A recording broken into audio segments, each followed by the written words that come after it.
Hadithi ya Saili bin Sada. Gituma abagore barabika hari inyuma. Amesema ntabwo byavuye ku Mana ariko bindiriza byavuye. Wanamume umiriza ngo abagabo walikuwa wanasali pamoja na Mtume. Ubwambere kwanza ngo abagabo bariko barasali bari kumwe na Muhammadi na shuka zao wamezifunga shingoni. Kwanza ngo abagabo bari bambaye ishuka sigusa uba bindira bari bambaye ngo amashuka urumva ntabwo bari bambaye impuzu nta nubwo ari amakanzu ariko ngo amashuka basize shuka zao wamezifunga shingoni mwao. Ngo amashuka yabo bari bayambaye mu izosi zabo kama wanavyofanya watoto nkakurya bambika abana. Murumuna abagangere bari bambaye murabona kana gato bakora akantu k'imbebe bakambize mu izosi gusa bisigura ngo wari abari waziwazi. Muracyumva na wanatoya abo bagabo bari kwasega na Muhammadi ngo nta niko bari bambaye ikanzu nta n'ipantaro bari bambaye rero ntakibyumva ingere yashavuye nta n'ipantaro bari bambaye amashuka gusa kandi izo shuka surubega bazishuka bazifunze nakurya bambika abana umwana wawe yambara urubega cyangwa yambara umubindo umwana wawe uramubega cyangwa uramubinda mu Kirundi umwana wawe uramubega cyangwa uramubinda cyangwa urabyara bandanya. Wanawake waliambiwa twarabyaye turabapapa umviriza na wanawake umviriza ubwabo na wanawake waliambiwa indira bariko barasenga Muhammadi n'abagabo n'abagore bavanze. Ino munsi mwega murabavangwa ninde yababwiye bobo bari bavanze Muhammadi arimwo n'abagabo barimwo bambaye urubega guhurana bambaye amashuka ku mu mizosi ariko akundi n'abagore bari bavanze muri iryo sengesho barimwo. Mwege mubavangura nkande bandanya. Na wanawake waliambiwa musinue vichwa vyenu. Umviriza hagira umuntu afasha gatero hagira umuntu afasha munyo hagira umuntu anyaruka adurega dugaga urumva agira nuko na mukobwa hari umukobwa reba ati unamba kwa kubagira unamba kwa kundu umukobwa rawunda ngaho inyuma una ahanyira unana ngaho urumva ko bari bameze rimwe gatoya bari bameze ukugera murabibona bari bameze uko kandi rero mwibuke ko umugabo abagabo bari bambaye ishuka mu izosi gusa inyuma nta byari biriyo bibira shoya ntabwo nshaka induru sishaka induru mutekereze.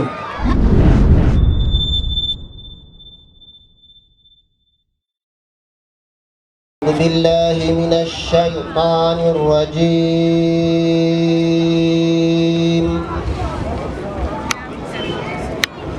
بسم الله الرحمن الرحيم.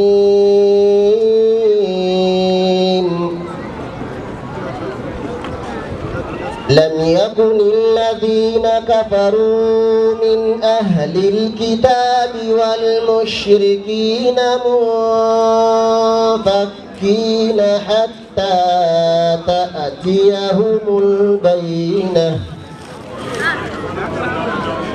رسول من الله يتلو صحفا مطهرة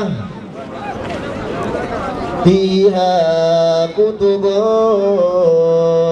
قيمة. وما تفرق الذين أوتوا الكتاب إلا من بعد ما جاءتهم البينة. وما أمروا إلا ليعبدوا الله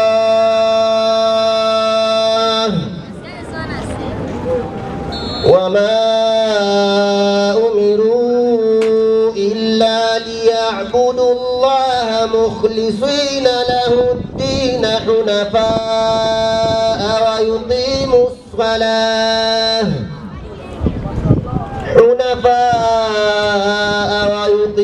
الصلاة ويؤتوا الزكاة وذلك دين القيمة.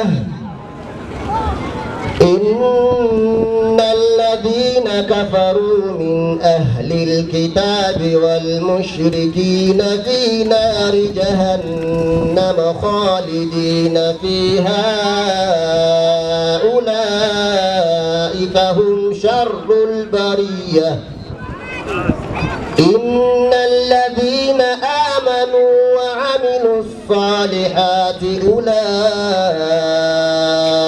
هم خير البرية جزاؤهم عند ربهم جنات عدن تجري من تحتها الأنهار خالدين فيها أبدا رضي الله عنهم ورضوا عنه ذلك لمن خشي ربه.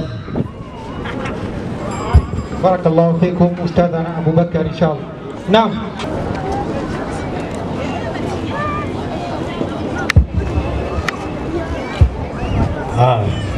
Hizo saa zikae tayari, tukianza tuende pamoja, manake sije tukakurumiana dakika. Assalamu alaikum wa rahmatullahi wa barakatuh. Wa alaikum assalam wa rahmatullahi wa barakatuh. Alhamdulillahi rabbil alamin.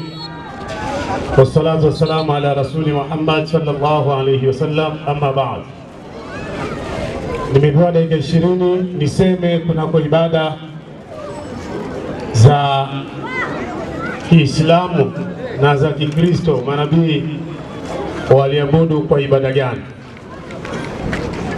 Ndugu zangu katika imani ya Kiislamu na wale ambao bado hawajapata neema ya kuamo katika Uislamu, nitaomba nisikilizwe kwa makini, kwa sababu sauti yangu pia inaelekea kukauka na tunajaribu kupambana nayo ili iende sawa sawa tuweze kumaliza hii mada. Katika dini yetu ya Kiislamu tunaamini manabii wote walikuwa Waislamu, na hata ibada walizofanya manabii wote ni ibada za Kiislamu. Dini yetu ya Kiislamu imejengwa kwa nguzo, na nguzo zenyewe ni 5. Bunya al-Islamu ala 5. Uislamu umejengwa kwa nguzo 5. Nguzo ya kwanza ya Kiislamu ni shahada kwamba Mungu ni mmoja, hana mwenzake. Nguzo hii alhamdulillah mpaka sasa tunavyozungumza inaaminiwa na Waislamu peke yao duniani, lakini ni nguzo ambayo waliishi manabii. Soma Qurani 21:25, Mwenyezi Mungu anasema wama arsalna min qablika min rasul illa nuhi, hakutumwa yeyote kabla ya Muhammad mtume mwingine isipokuwa alifunuliwa anna ilahukum ilahu wahid, kwamba Mola wenu ni Mwenyezi Mungu mmoja, yani Mwenyezi Mungu mpweke, hana mwenzake. Kwa hivyo tayari nguzo ya kwanza ya Kiislamu kwa mujibu wa Qur'ani tunaambiwa ni nguzo ambayo walitangaza manabii wote wa kabla ya Muhammad. Sasa mimi nitakachokifanya baada ya Qur'ani kuwa imeniambia hivyo, nitakachokifanya nitauliza vitabu vya kale na vyenyewe vinathibitisha hilo. Nasoma katika Kumbukumbu la Torati sura ya 6 mstari wa 4. 6:4 Kumbukumbu la Torati inasema. Inasemaje? 6:4 inasema mwalimu. Naam. Na maneno haya 6:4 Kumbukumbu la Torati. Ya. Sikia Israeli.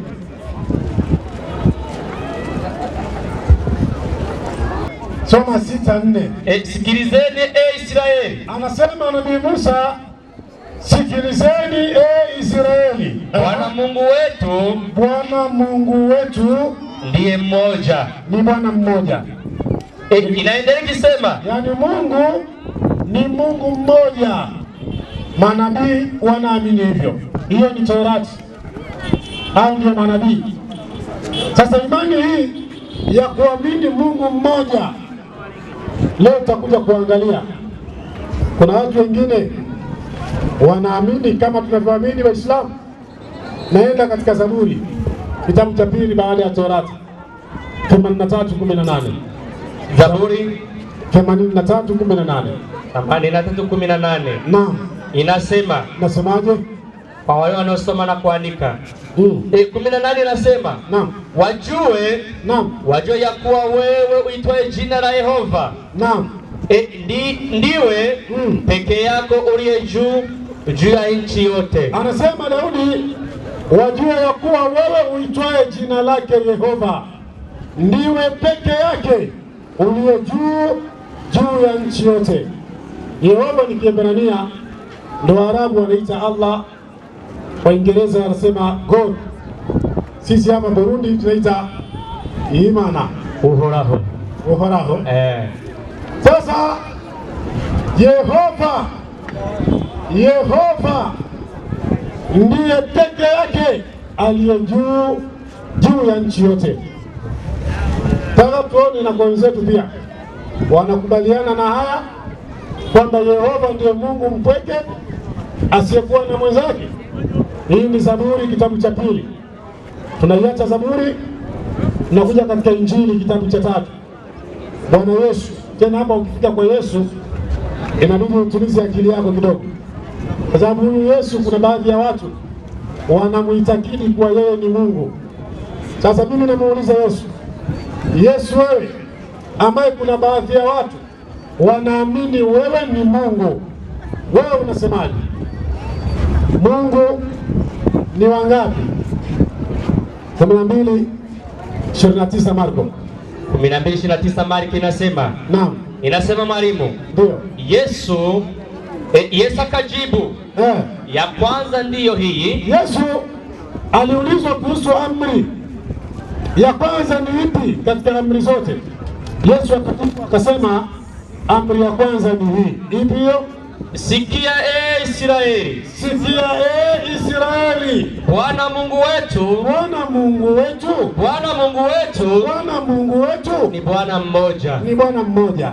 Basi hapa mtoshi anaposema Yesu Bwana Mungu wetu, maana yake ni Mungu wa yeye Yesu, Mungu wa mwandishi aliyeuliza, na Mungu wa wana wa Israeli wanaopewa majawabu. Bwana Mungu wetu ni Bwana mmoja.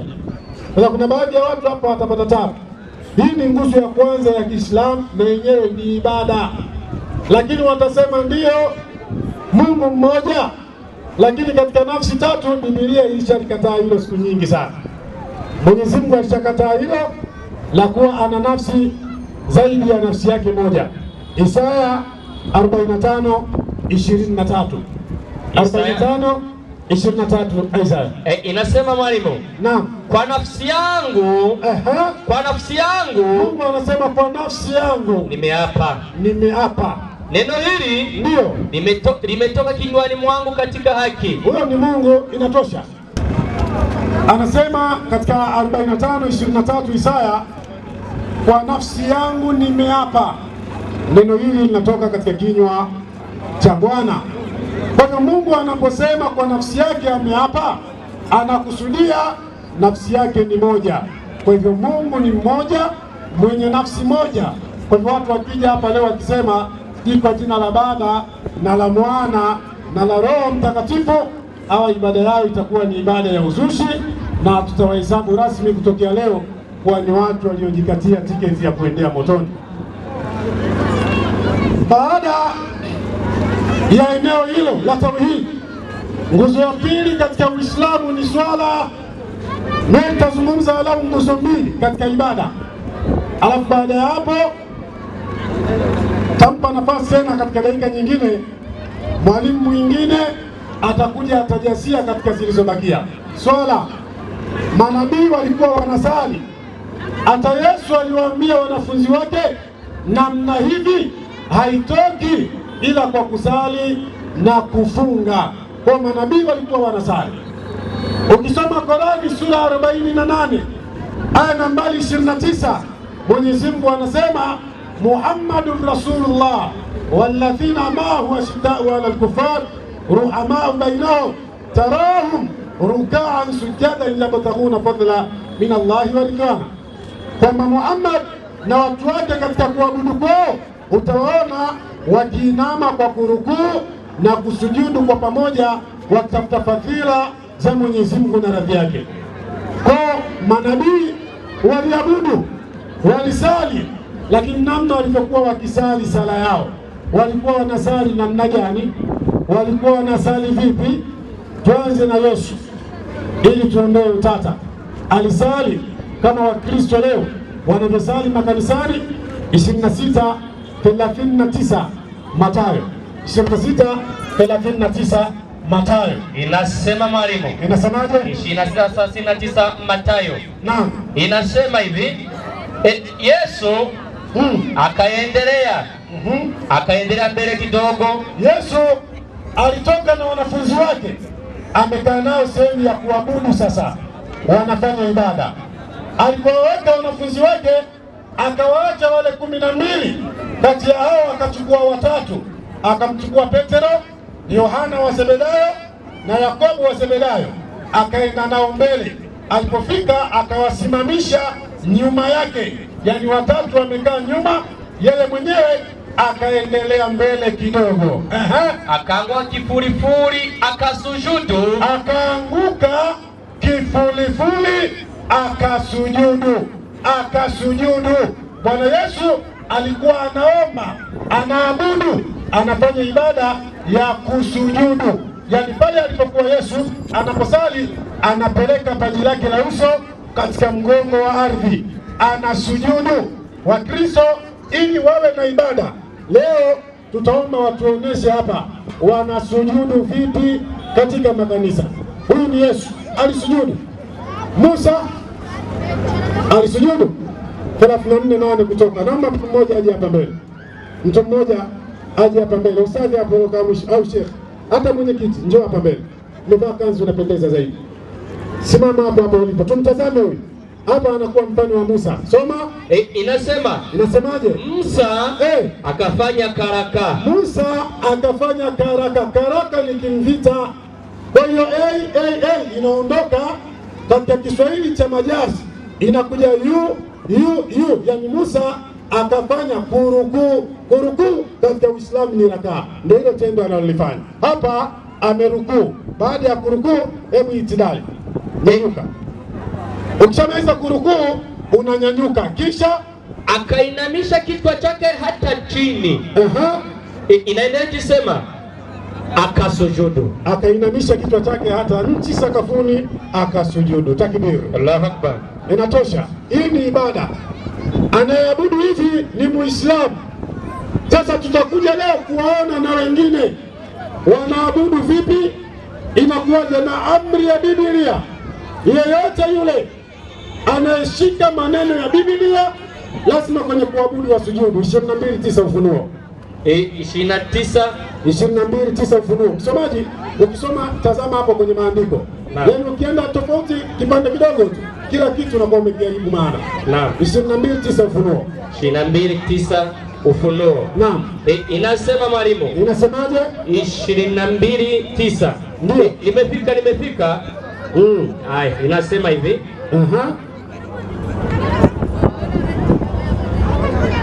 Inasema kisha akaniambia. Anasema kisha akaniambia. Akamwambiaje? Maneno haya naam, ni amini na kweli. Naye Bwana 22:9 Ufunuo. Haya.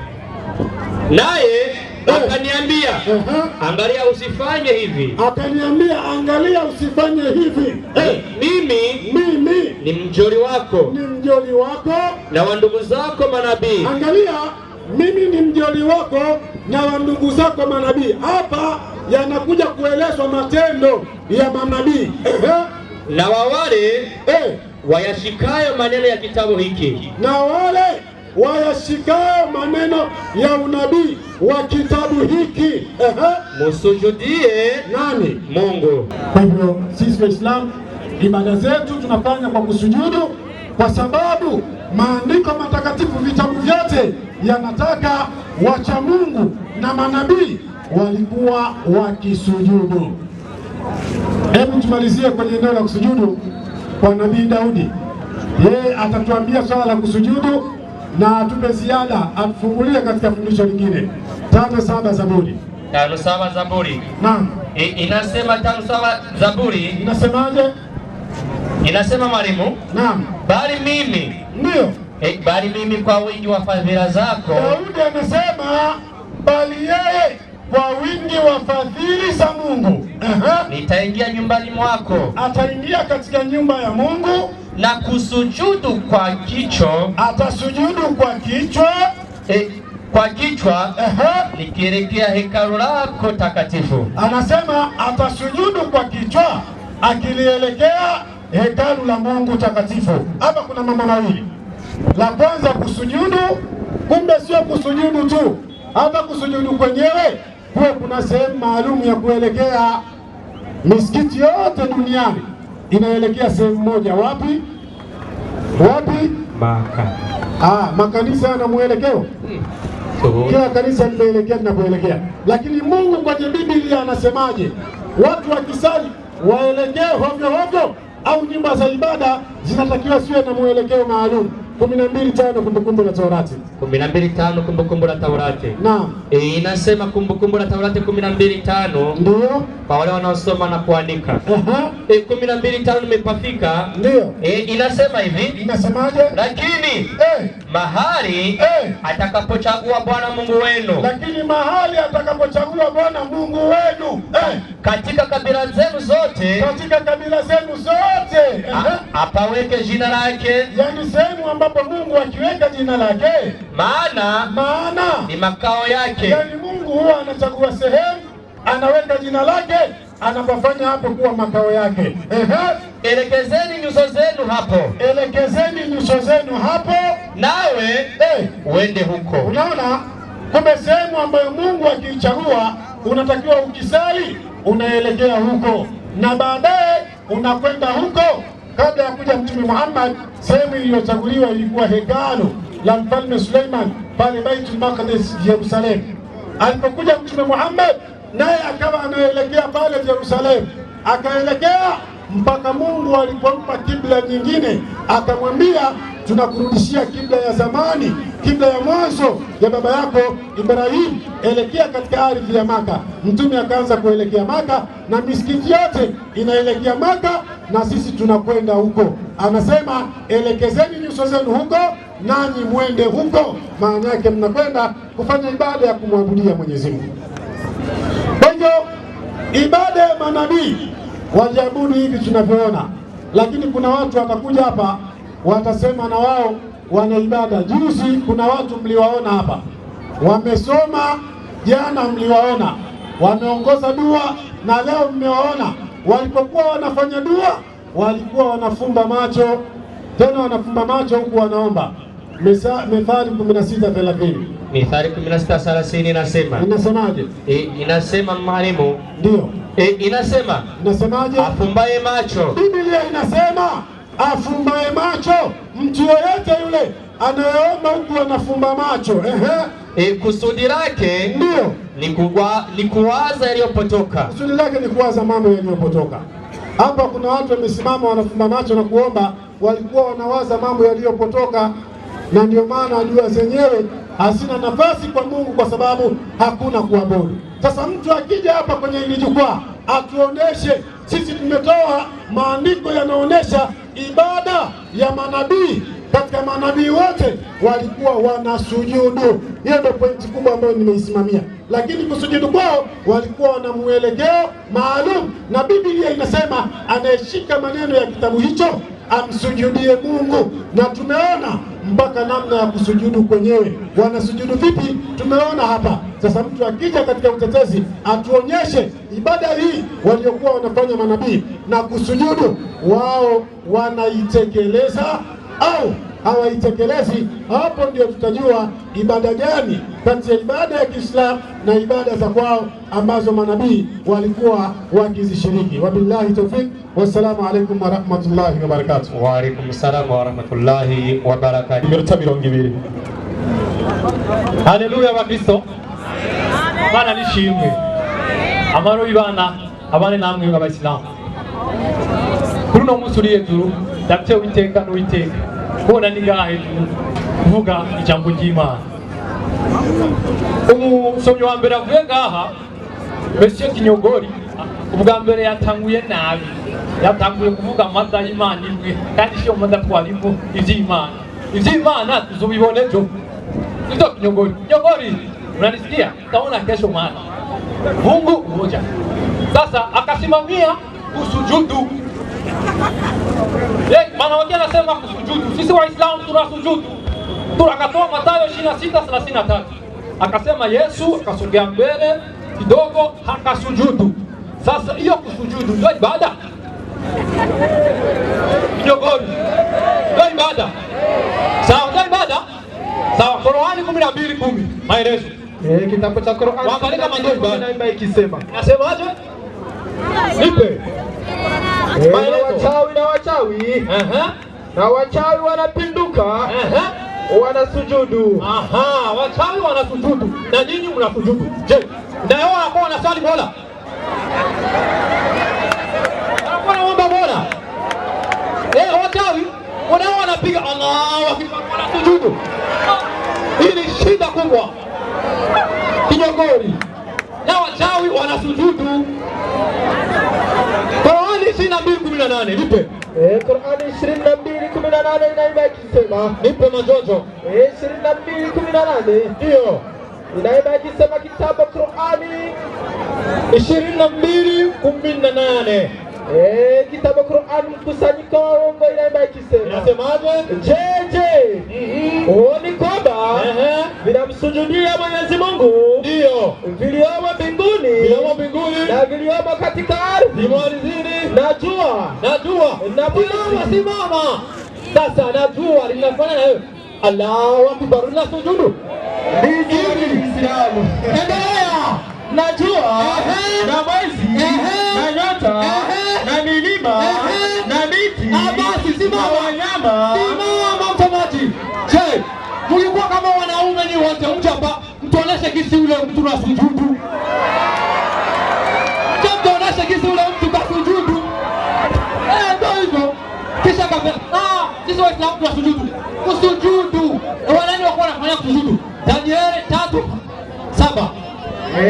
Danieli 3:7 angalia wanani walikuwa wanasujudu. Kinyogori. Na kuheshimu kama mzee. Nipe Danieli 3:7. Kusujudu kwa ni watu wa zamani walikuwa wanapigana kwa kusujudu. Mwanamke akiona mwanaume anasujudu. Salamu alaykum. Anamsalimia. Nipe maelezo. Nipe. Danieli 3:7 inaimba ikisema. Inasemaje? Kitabu Biblia kinaimba kikisema. Ikisemaje? Basi wakati huo watu wa kabila zote walisikia sauti ya panda na filimbi na kinubi na zeze na santuri na zomari na namna zote za ngoma.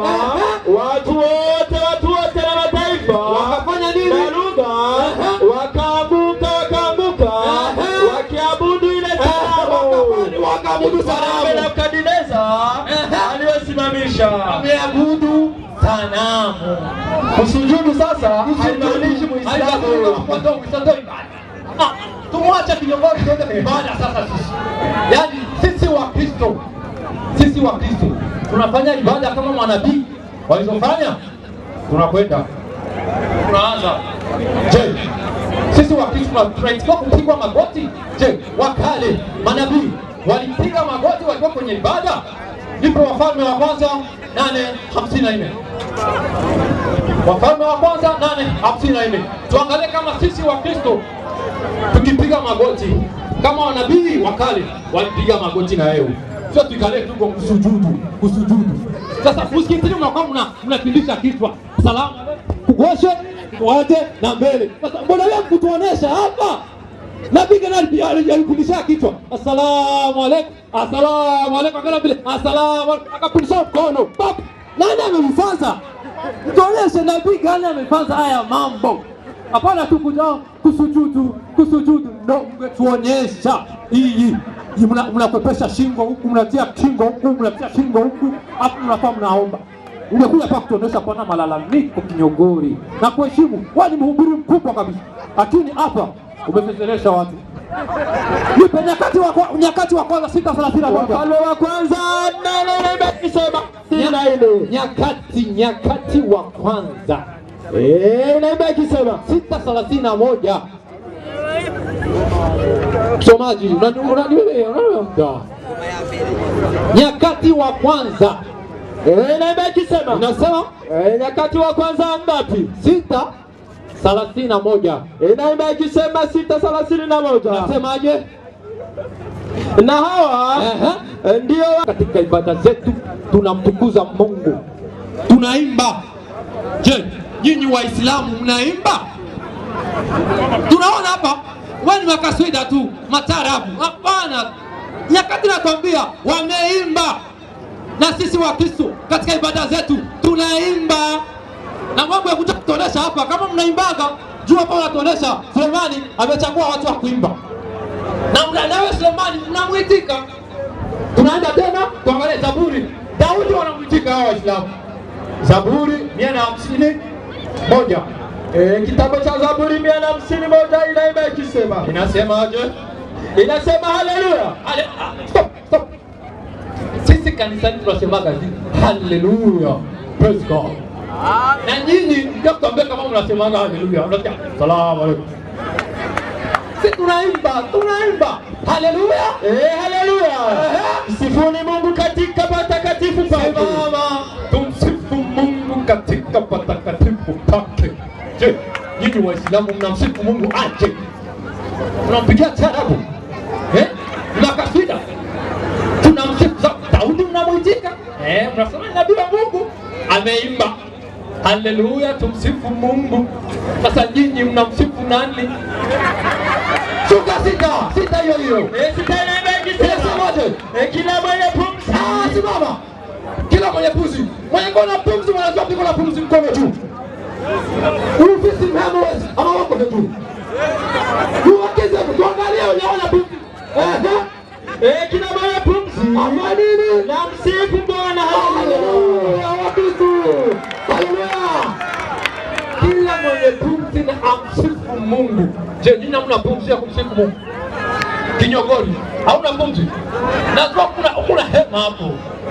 Mungu akikaa tunakufa. Sasa pumzi kama una pumzi, muimbie Bwana. Nipe Kutoka 15:1. Tumwangalie Musa, tushamwona Daudi, wanamkubali. Tumwangalie sada Musa. Je, Musa wewe umeimba? Kutoka 15:1. Inaimba ikisema 15:1. ndipo Musa wa mwana wa Israeli wakaambiana, Bwana wimbo huu. Musa wa Israeli na wana wa Israeli, Bwana wimbo huu nipe. Musa na wana wa Israeli wakamwimbia Bwana wimbo huu. Acha. Musa na wana wa Israeli wakamwimbia Bwana wimbo huu. Musa ameimba. Waislamu mnaimba.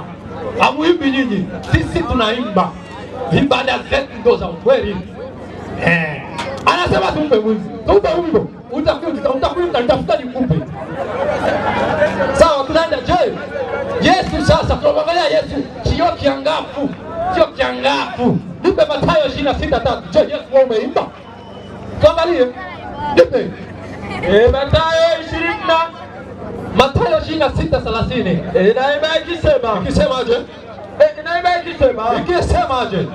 Nao walipokwisha kuimba. Walipokwisha kuimba, washamaliza imba. Yesu mnasema ni Isa, mnamkubali ameimba, nyinyi hamuimbi. Sasa mnapata manabii wapi? Hizo ibada zenu za mnaangalia. Ndio kweli. Amta. Hamza na shafi kubwa. Ukikuta poto oneshe sasa bado tunafahamu msikitini. Assalamu alaykum. Assalamu alaykum. Tunaambia assalamu alaykum. Tuonyeshe nabii gani amefanya hivyo? Tuachane hayo sasa. Tunaenda sasa. Sisi Wakristo kwenye ibada lazima tupige magoti. Je, kuna manabii waliopiga magoti wakifanya ibada? Nipo Wafalme wa Kwanza 8:54. Wafalme wa Kwanza 8:54. Tusikie jinsi nasema. Watu mnakuja hapa unamaliza dakika yako 20. Oh Mungu sisi Waislamu tunaitika Mungu mmoja na sisi tunaitika Mungu mmoja. Tunaitika Mungu mmoja. Hiyo baada tutaikesho. Tutalamba watu hapa. Tutawalamba nipe Wafalme wa Kwanza 8:54. Naimba ikisema 8:54 Wafalme wa Kwanza. Nasemaje? Naimba ikisema ndio. Hata ikawa Sulemani. Subiri. Waislamu wanamuitika Nabii Suleimani. Nipe, amefanya nini? Alipokwisha kumwomba Bwana na dua hiyo yote, akasimama na kuondoka hapo mbele ya madhabahu ya Bwana, hapo alipokuwa amepiga magoti, Amepiga magoti. Hakusujudu. Makini, amesujudu na sujudu. Na walozi wako wanasujudu. Suleimani amepiga magoti. Ninyi Waislamu mnapiga magoti? Kwa hivyo sasa mnapiga magoti. Haya, nipe. Tuangalie wengine. Wanamwitikia vile Daniel. Nipe Daniel 6:10. Kitabu cha Daniel 6:10. Daniel 6:10 inasemaje? Daniel 6:10. Daniel 6:10. Msomaji. Na baba. Kitabu cha Daniel 6:10 kinaimba kikisema hata Danieli ndio alipojua kwa kuwa yale ndio maandiko yamekwisha kutiwa sahihi, akaingia nyumbani mwake, na madirisha katika chumba chake yalikuwa yamefunguliwa kukabili Yerusalemu. Madirisha yake kwa nakabili Yerusalemu, si Maka, Yerusalemu. Mwenyewe hapo mnaenda kusema mpate vizuri, mnaanza mnapita connection, watafuta connection. Mkikuwa mwavyo Waislamu amsari tudanganyane. Nipe. Akapiga magoti. Ndio. Akapiga magoti mara 3 kila siku. Akasali kila siku. Daniel kwa anapiga magoti anasali. Je, nyinyi Waislamu mnapiga magoti mnasali? Suleimani amepiga magoti. Daniel anapiga magoti. Tuangalie tena nabii Yesu, kioo kiangavu kwa Wakristo. Je, Yesu tukuulize, wewe umepiga magoti?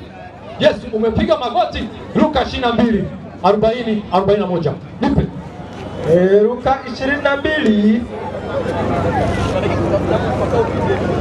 Luka 22:40-41. Milongine alifu. Alipofika mahali pale aliwaambia, ombeni kwamba msiingie majaribuni. Mwenyewe akajitenga nao kama kiasi cha kutupa jiwe. Ndio. Akapiga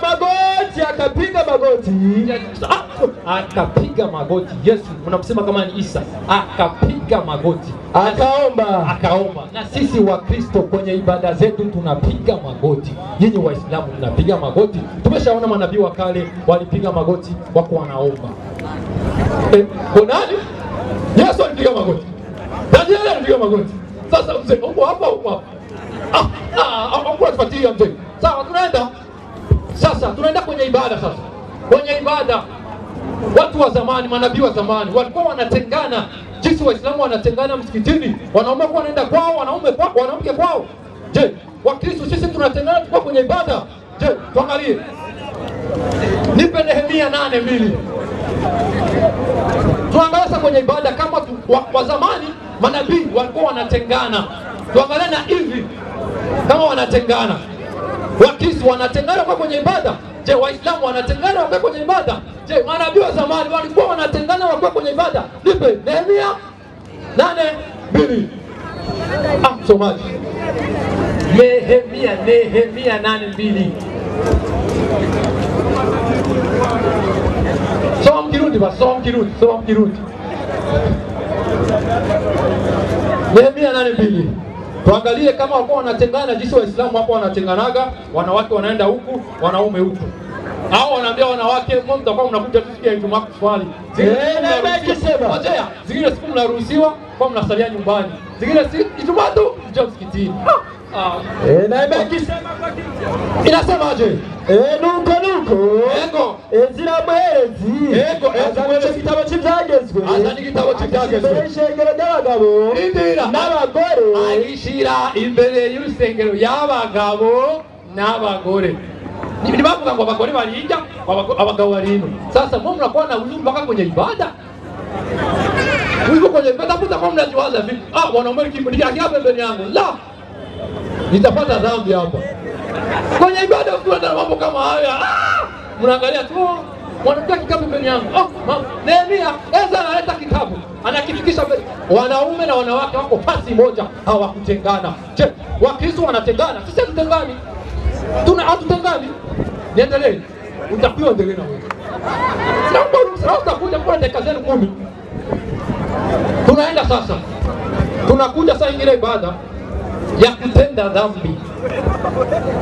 Mtenda dhambi wa leo na mtenda dhambi wa zamani walikuwa wakitaka kusamehewa dhambi, walikuwa wanafanza aje? Ndio tujiulize, Waislamu wakitenda dhambi hivi wanasamehewa aje? Mkristo akitenda dhambi hivi anasamehewa aje? Je, wakale manabii walikuwa wanasamehewa dhambi aje? Nipe Walawi 16:3. Walawi 16:3, kitabu cha Walawi nasemaje? Kinaimba kikisema, nasema 10 na ngapi? Walawi 16:3.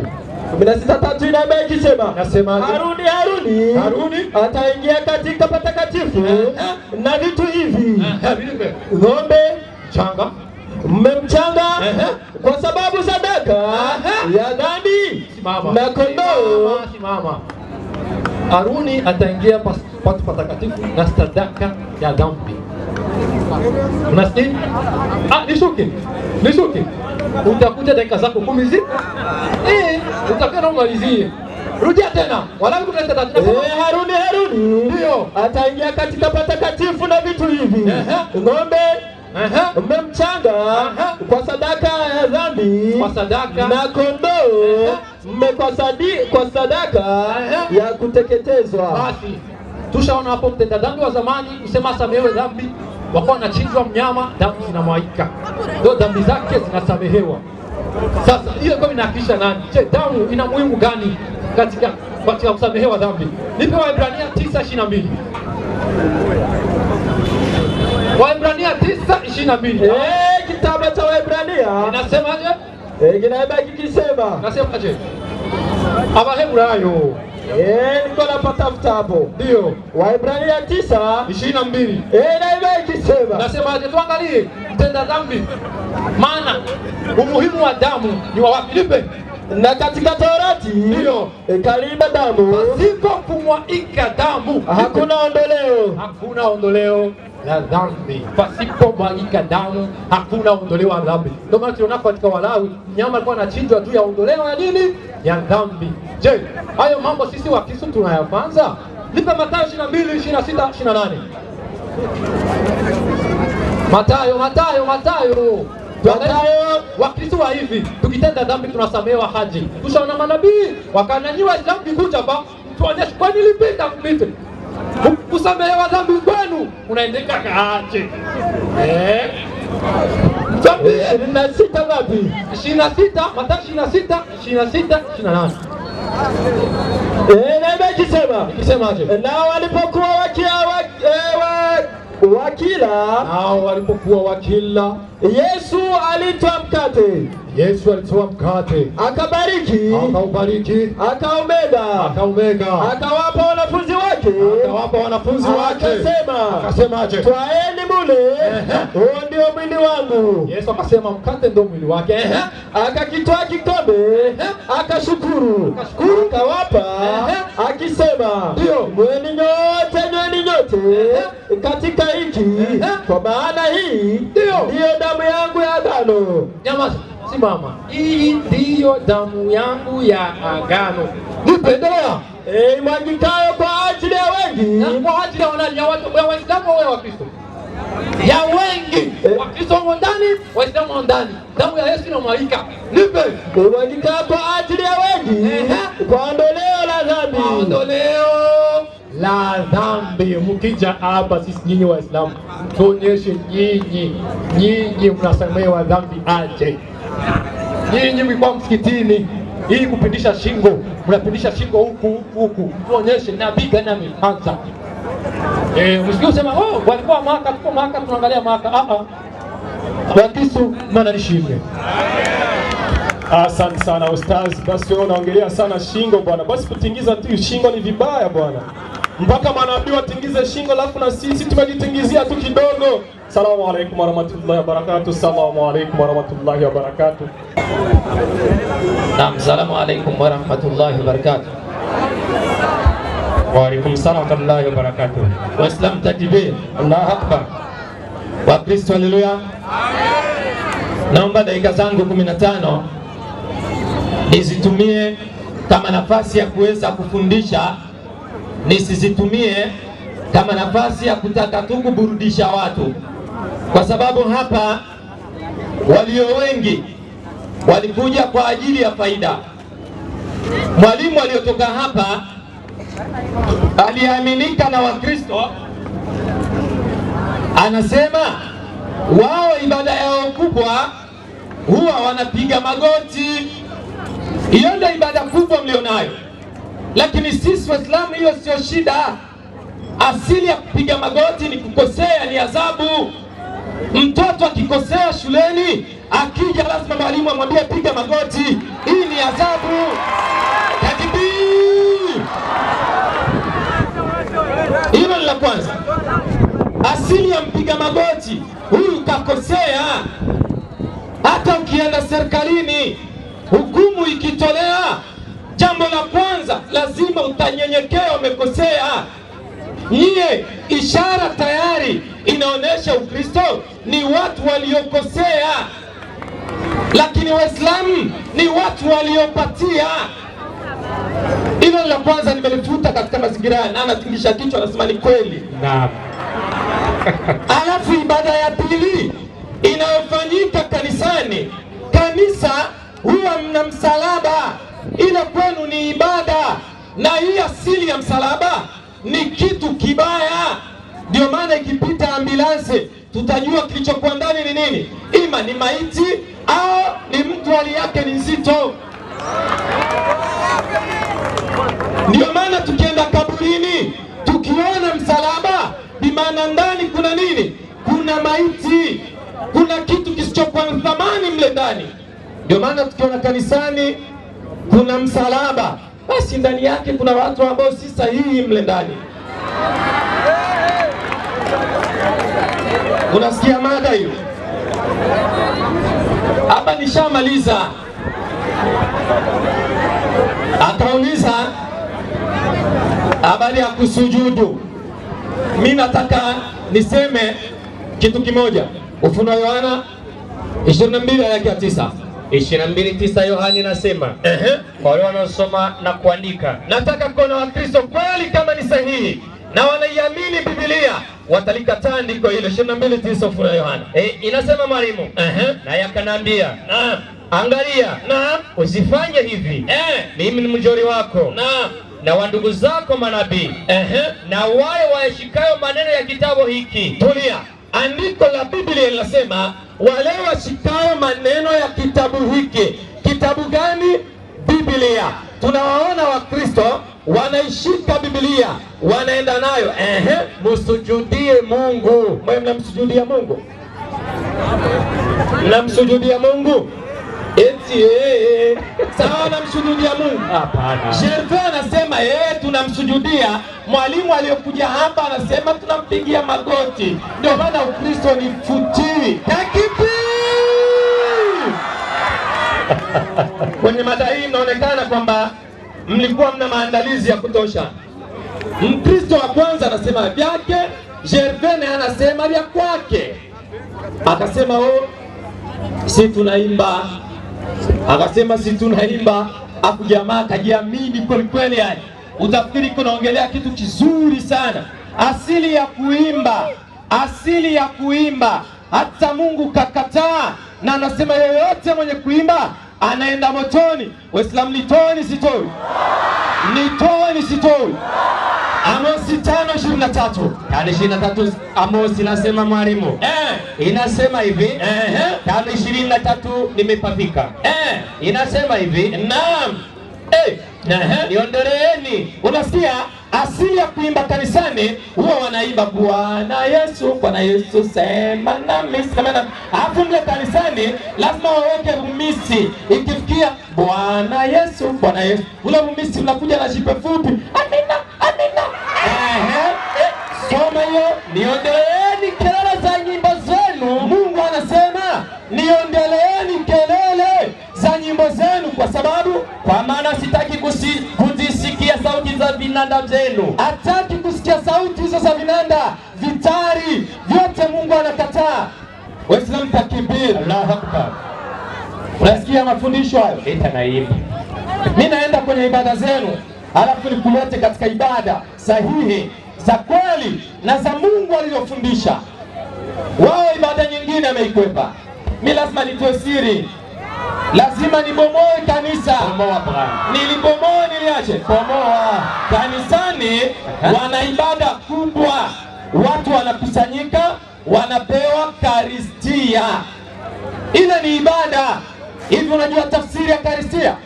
Waislamu tulionyesha hilo. Nisomee kitabu cha Ezekieli sura yake ya 4 aya yake ya 12. Ezekieli 4:12 inasema mwalimu. Inasema hivi. Nawe utakira kama mkate wa shairi. Yule ayokaristia asilimia kanisani wanasema ni mkate. Tuisikilize. Inaendelea kusema nawe utakioka mbele ya macho. Ile karistia utaileta mbele ya macho yao juu ya mashonde. Unaona, ukishaileta mbele ya watu, mbele ya macho yao. Ndio maana Wakatolika wote wakiingia kanisani, wenye kuiamini Biblia wote, lazima padiri aseme kwa jina la Baba na la Mwana na la Roho Mtakatifu.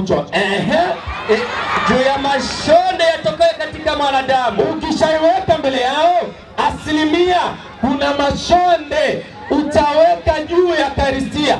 Twende kwenye tafsiri tusikie mashonde ni nini? Mashonde, mavi makavu. Tunaongea na watu wazima ama tiyumle? Tunaongea na watu wazima hapa? Amna. Mbona ibada ya mji mseme? Ndooni mwatangazi wa Kristo. Waambieni sisi ibada yetu tunakula mavi makavu ama tiyumle. Ili tuweke sawa sawa na mbuzi na kondoo na nguruwe. Jamangu anajishika na ana hata ndevu. Mwazime basi. Wewe umeniita hapa. Wewe ndo alisema Hamza. Ndio nimekuja sasa. Lakini tuingie katika ibada ya Kiislamu. Sisi katika ibada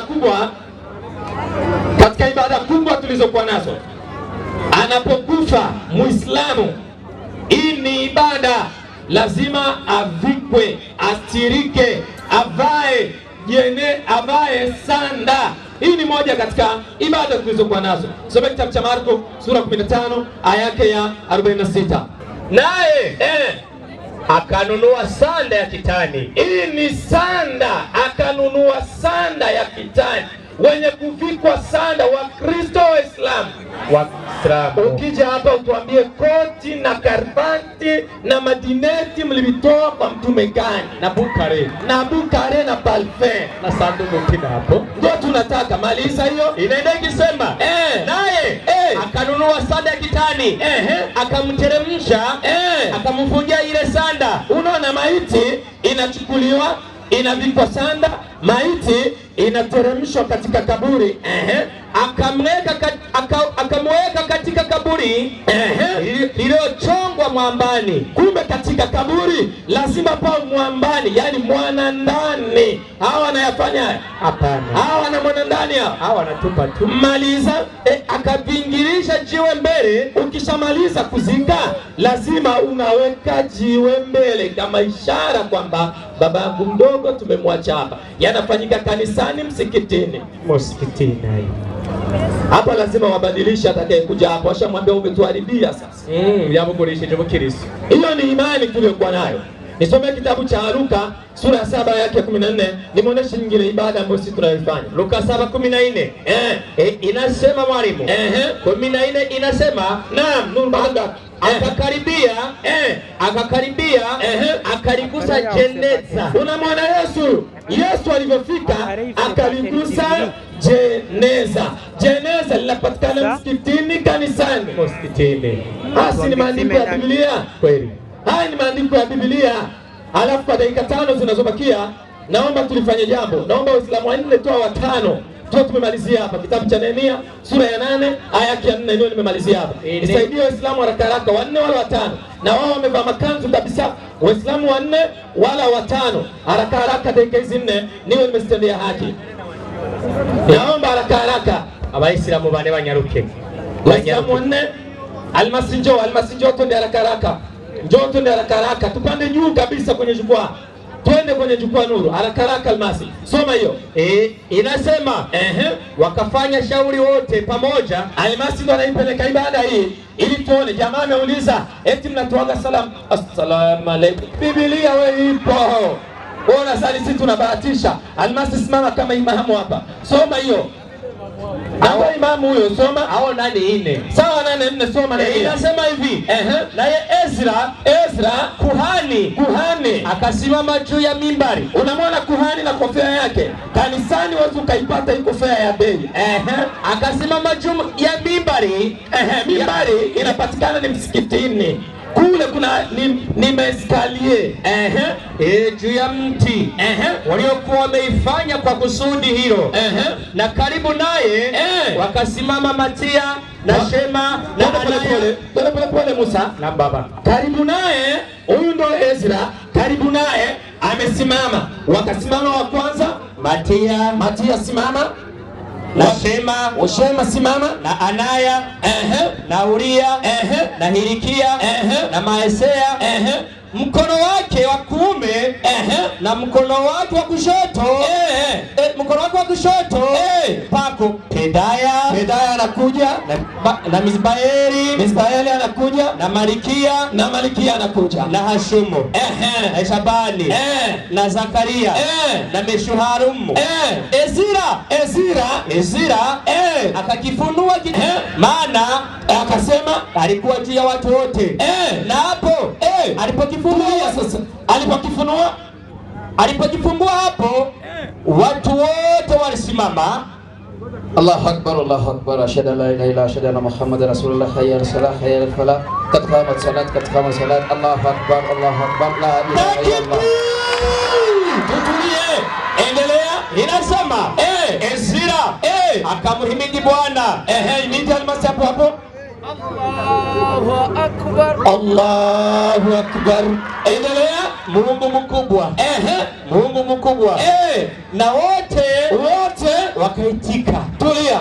Ikasoma baada ya kuitika, alhamdulillahi rabbil alamin arrahmanir rahim maliki yawmiddin iyyaka na'budu wa iyyaka nasta'in ihdinas siratal mustaqim siratal ladina an'amta alayhim ghayril maghdubi alayhim waladdallin. Watu wote wakasema amin. Maliza pamoja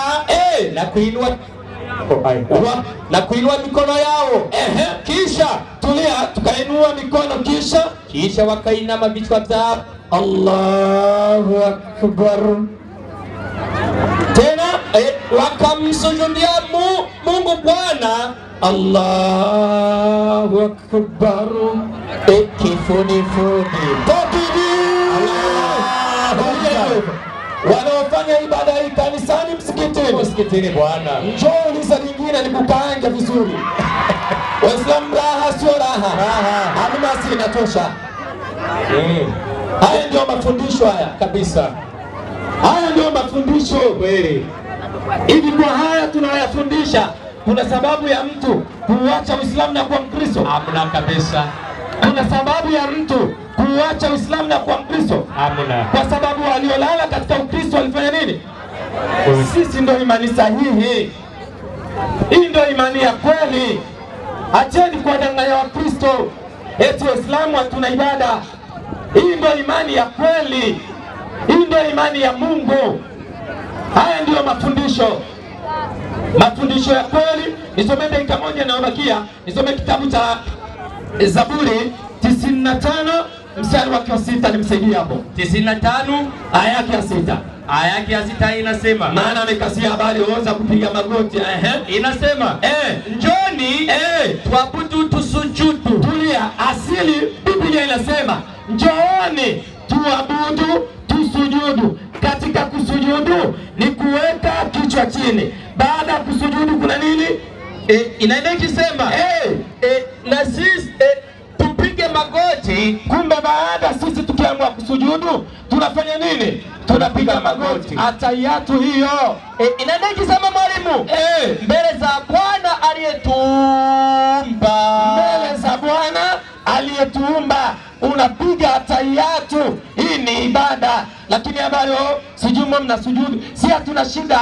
Hata mpige magoti eti mnamwabudu Mungu. Hata migurumiko alikuwa ni Mungu na watu walikuwa wanamwabudu. Si hatuoni ajabu. Yawezekana nyinyi mnaabudu migurumiko. Waislamu, kwa haya niliyoyafundisha, ujumbe umefika hujafika? Umefika. Haya, asalamu alaykum. Izina ry'Uhoraho Imana rihabwe icyubahiro. Ngerageje kuraba umwanya mfise ngaha nahawe iminota 15. Ndakenera ko Abayisilamu n'Abakristo muri ngaha mutanera urwamo kugira ngo iminota 15 yanjye nipfe ubusa, sibyo none? Waislamu msikilize vizuri, kwani dakika zangu 15 ni faida kubwa, sitaki zipotee. Kwa hiyo mnisikilize vizuri. Sitaki ushabiki, ninachokitaka hapa ni maneno ya Mwenyezi Mungu ndo yazungumze, si ndio? Kinyogora nasema sawa sana kijana. Naam. Kwanza ndekamanza maswali ibintu bimwe amuzazanye ngaha.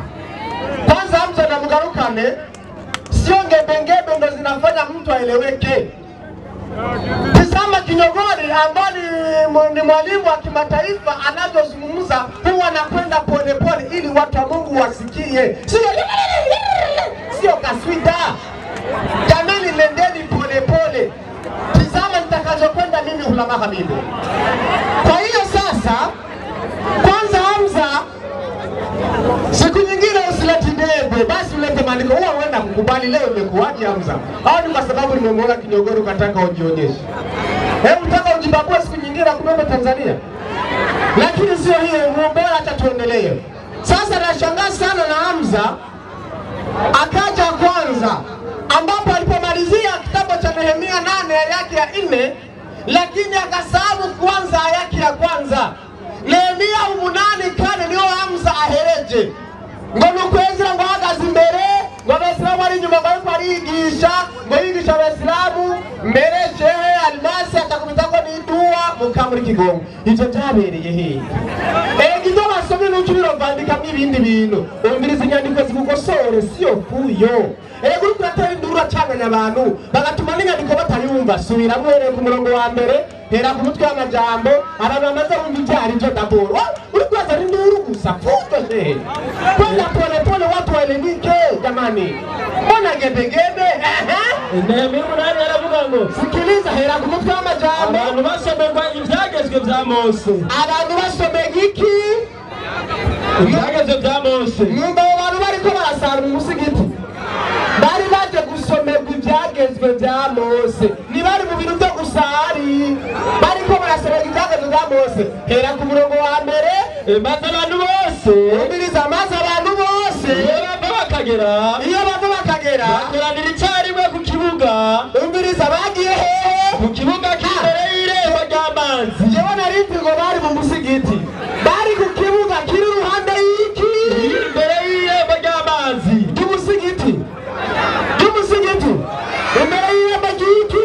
Ry'amazi. Ubundi ngo ni abantu bari mu musigiti ngo imamu anavuga ngo imamu ngo bari ku maesikariye.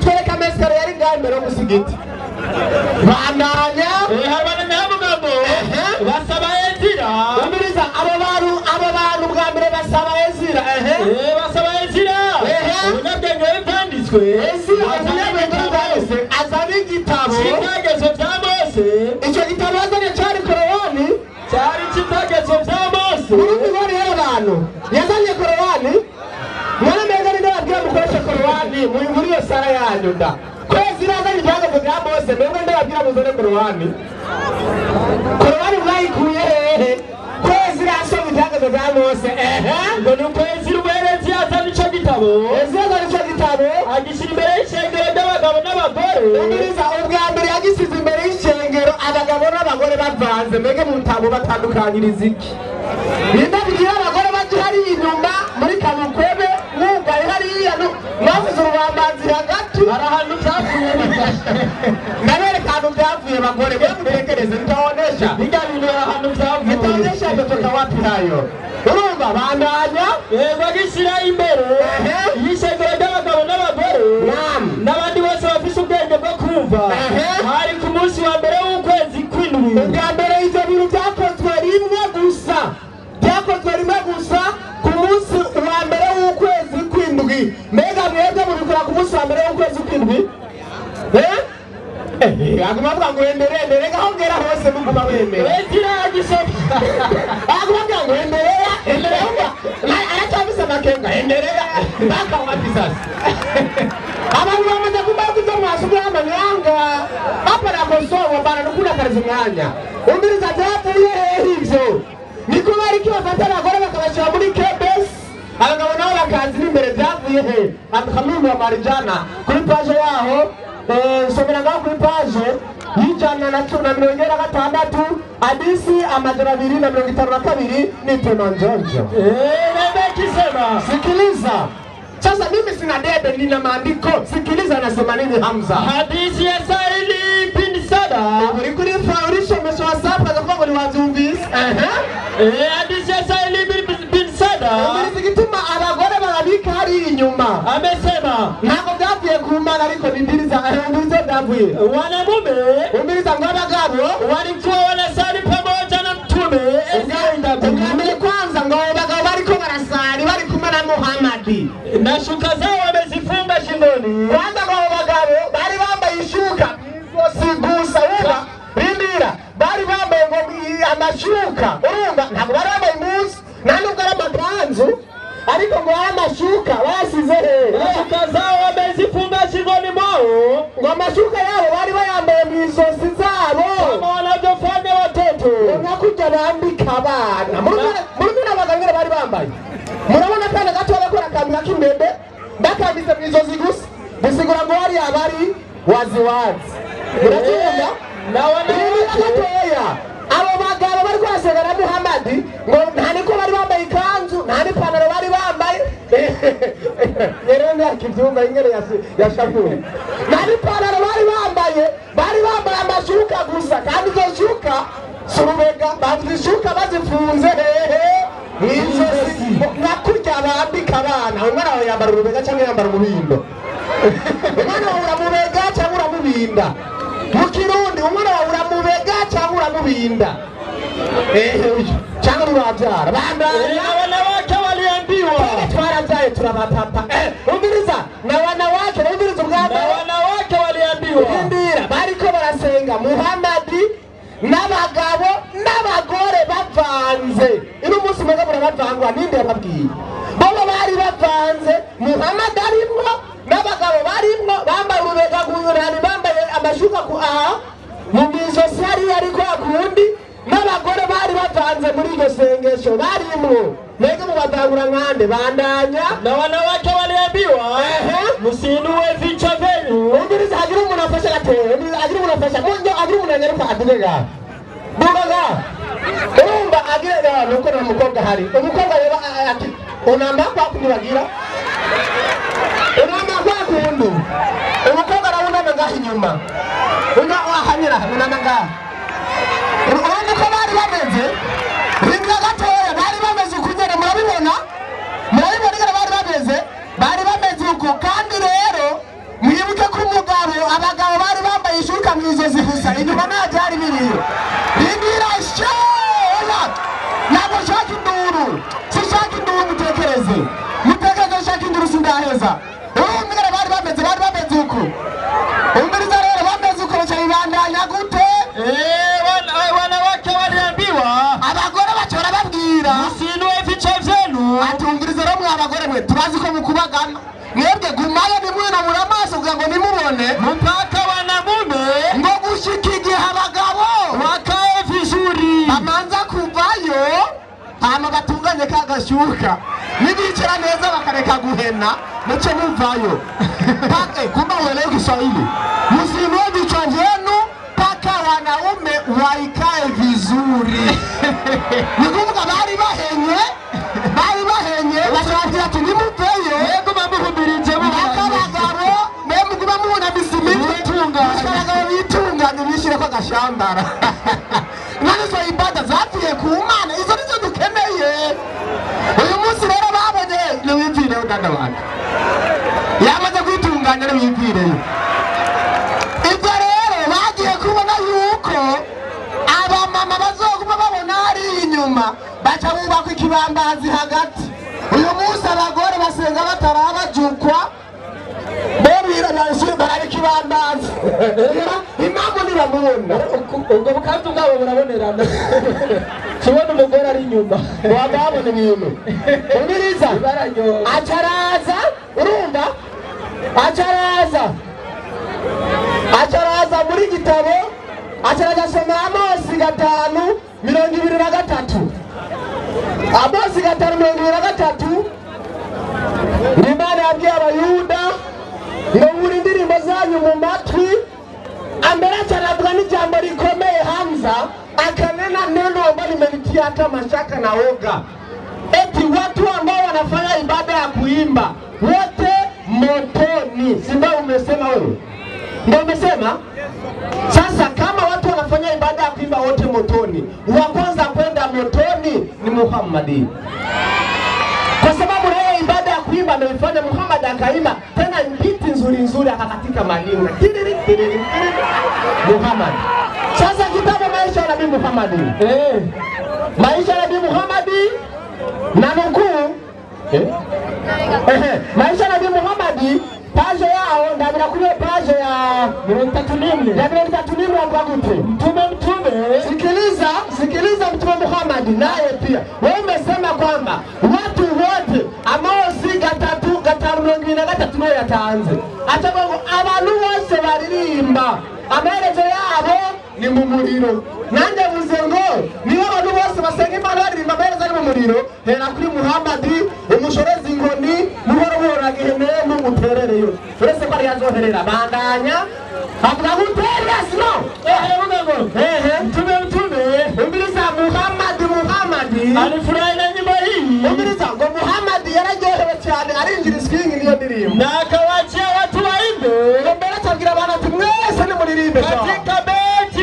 Umbiliza ngo mbere bacu barimba mu midiyo katika biti warimba mu midiyo imeze gute katika beti zilizomo katika nyimbo hizi. Umbiliza ngo ngo baca baracuraranga mu tudiho twiza. Mungu we Muhammad arakanyukura haleluya. Muhammad aravuga Bwana Yesu sema nami Muhammad avuga gute beti nzuri mutunanga tumeze neza mutware mu muriro rero. Lakini sasa tukiongea ibada maana yake nini? Kwanza ibada ina sehemu yake ambayo inaendeshwa. Ibada ina sehemu maalumu inapaswa kuendeshwa. Dusengerwa ubwa mbere kwanza turabira igitabo Charuka 21:37 avuga gute igitabo Charuka 21:37 hari amajambo avuga ngo sikiliza shehe aravuga ngo igihe cyose imisi yose Yesu umbiliza imisi yose Yesu yirirwa mu rusengero yigisha. Yesu yirirwa mu rusengero agira gute yigisha mu rusengero bereka Yesu yirirwa mu musigiti yigisha. Yirirwa mu rusengero agira gute yigisha. Mu rusengero agira gute yigisha. yirirwa mu rusengero yigisha yigisha iminsi yose bwira bumaze kwira agasohoka akaja kurara mu musozi witwa Elayono. urumva icambere ni kuvuga ngo ibada za Yesu yazikora iminsi yose azikorera mu rusengero ntiyazikorera mu musigiti. kandi mu rusengero Luka 4:16 Yesu yaragenda mu rusengero iminsi yose ku isabato. izo ibada zabwirizwa kuba mbere ku isabato. kandi Yesu bamuhaye igitabo cyavugishwa n'Imana Yesaya, igitabo kiri muri Bibiliya, ava hasi aragisoma arigisha abantu. Yesu yarigisha abantu akoresheje igitabo kiri muri Bibiliya uwavugishwa n'Imana Yesaya. niwe Yesu yigeze avuga Allahu Akbar, Allahu Akbar. genda musome Arnuru mukuri page ya 56 uraza kubona yuko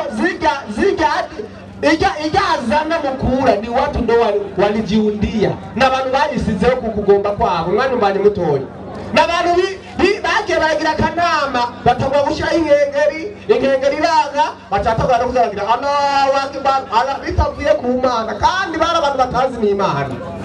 ariko umuntu gusiga ngo subhanallah waba ujura somana sasa wari nkanagira bitabo bya Korowani n'ubizi n'abisoma baragusomera gusa basaba Korowani bisigura ngo gufata mu mutwe practice ni kuboroka urabara gusoma gusa ukaboroka urabizi urabisoma wewe wange utabisoma tani uyu mwana yajaza mwana bataracisha mu cyuma mwana batarashyira muri kamera kandi ni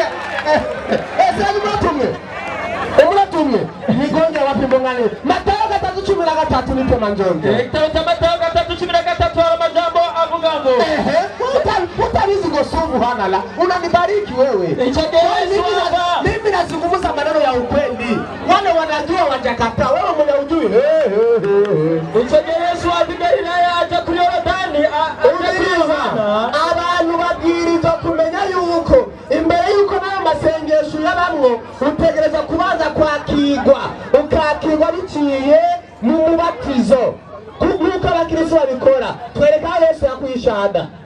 Yesu gatoa shahada n'uwamukuza shahada mujye mubwira Muhammad n'uwamukuza Yesu shahada aravuga ngo ndemeye ko Muhammad ari n'uwa Imana. Yesu bivuga he ariko Yesu agira gute arabatizwa. wapi Yesu akatoa shahada na nani kamtosha shahada? Sallallahu alayhi wa rahmatullahi wa barakatuh. Wa alaykum salam. Yereresi wa moja daragije igitima Asante sana, kumbe mtume ameimba Bwana Yesu. Ego nukurenda tubashimire, Imana ibahezagire, iminota itegekanijwe ingambo zose irarangiye.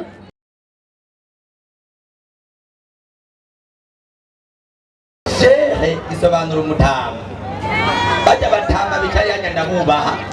Nicyo gituma nshaka ko abazi ikibazo kugira ngo baze kunyishura bakoresheje inyandiko, baze gukoresha umunwa. Kuko niba natanze ikibazo nkoresheje inyandiko, bakaza gukoresha umunwa, abazoba bahari baza kubatahura nabi. Ntibaze gusuzugura rero iryo zina ryabo ryitwa ngo n'abashehe gusa, ahubwo baze gukora bashoboye kose kugira ngo bishutike inyandiko. Alulu walimarijani paji 146 hadisi ya 290. Amajambo avuga gute? Hadisi ya Aisha, umugani wa Aisha kutoka kwa Masru, igihe wari kurava kuri umuntu amesema, yaravuze ngo vilelezwa mbele yake Aisha, yarashikirijwe imbere Aisha vinavyokatazala ibintu bituma isengesho icika. Umbwa icyambere ni imbwa, imbwa, punda. Icya kabiri ni ingamiya na mwanamke. Icya gatatu ni umugore. Geza ikintu cya mbere gituma isengesho ritaduga, icya mbere ni imbwa, icya kabiri ni ingamiya, icya gatatu ni umugore. Ibi nibyo byashikirijwe umugore wa Muhammad yitwa gute? Aisha, kugira ngo twemere neza yuko uku kwitera kw'aba bantu kwapfuye ku ntumwa n'abahanuzi. Batubwire umuhanuzi umwe isengesho ryiwe ryase kuduga kubera mpande yiwe hariho imbwa cyangwa hariho ingamiya cyangwa hariho umugore. Icyo cyo gazo cyane ndahejeje. Reka rero mbaze ndabakaranga ndabira maisha ya Nabii Muhammad 31. Hari amajambo avuga gute? Haravuga ngo 31 iyo nyene mtume intumwa twerekeye intumwa alifurahi na nyimbo hii, yararyohewe kubw'indirimbo, akawaachia watu waimbe, aca aratanga uburenganzira kugira ngo abantu bagire gute baririmbe. Geza none Muhamadi amaze gutanga uburenganzira kugira ngo abantu baririmbe, mbega Muhamadi niwe yarakoze ikosa cyangwa baze kuririmba nibo bakoze ikosa? Ikibazo naheje ukibaza, shaka abantu b'ishure hagati ya Muhamadi yatanze avuga ati nimuririmbe, hama aba batama bagashaka kugira abantu ngo nimuririmbe. Hagati ya Muhamadi n'aba batama ninde yakoze ikosa? abo batama None aba batama baza barabesha baba mama isengesho ryabo ntirizokumvuga kubera hariho ngwimbwa ngwingamiya, baraza kutwereka iyi ntumwa. Niho tuza kwemera neza mu by'ukuri yuko iki kintu bizera cyangwa gusenga kwabo basenga nk'intumwa n'abahanuzi. Baraza kutwereka umwanya umwe waheze mwalimu, murakoze cyane, Imana ibahezagiye. Naam, assalamu alaikum wa rahmatullahi wa barakatuh. Wa alaikum salam wa rahmatullahi wa barakatuh. Waislamu takbir. Allahu akbar. Takbir. Allahu akbar. Nukuri jengera manzenda mw'ishure. Arabakije ati imbwa, ingamiya n'umugore ngo bituma by'ikiki isengesho, si sawa? Yego. By'ikiki isengesho. Uzi bituma by'ico kibazo? Abakristo bose kuvisi yakaremwa. Nta mukristo n'umwe azi akamaro k'isuku. Reka da. Takbir. Ndahamya neza yuko umukristo kuva yakabaho no kumenya gukoresha amazi muri wese bigiye ku ntumwa y'Imana Muhamadi sallallahu alaihi wasallam. Ushaka kubimenya uzoje mwibose z'abakristo n'uzobimenya. Twebwe muri Islamu turazi ibintu bishobora gukura isuku ku muntu, tukamenya n'ibishobora kwica isengesho ry'umuntu. Imbwa nta suku igira, imbwa nta suku igira, icyo ni cya mbere. N'ingamiya nta suku. Sasa umugore nawe bite? Umugore nawe bite? Reka nore mu bukristo, mbega mu bagore b'abakristo bimeze bite? Abalewi 12 umurongo wa mbere. Abalewi 12 umurongo wa nabati.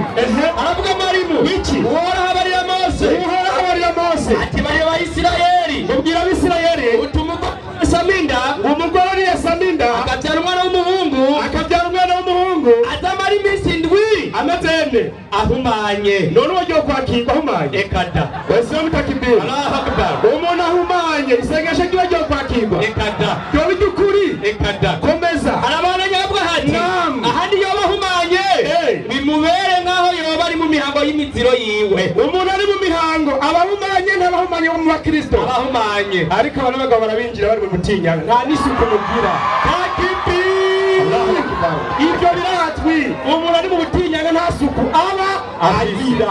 Twebwe muri Isilamu tuzi agaciro k'umukenyezi. Sasa Yesu, mbega Yesu atubwira gute? Luka 8:25 nawe urabyemeza? Yesu ati ndiyo, umugore ni danje. Soma hii 4. Naam, Yesu yenze no gupfa.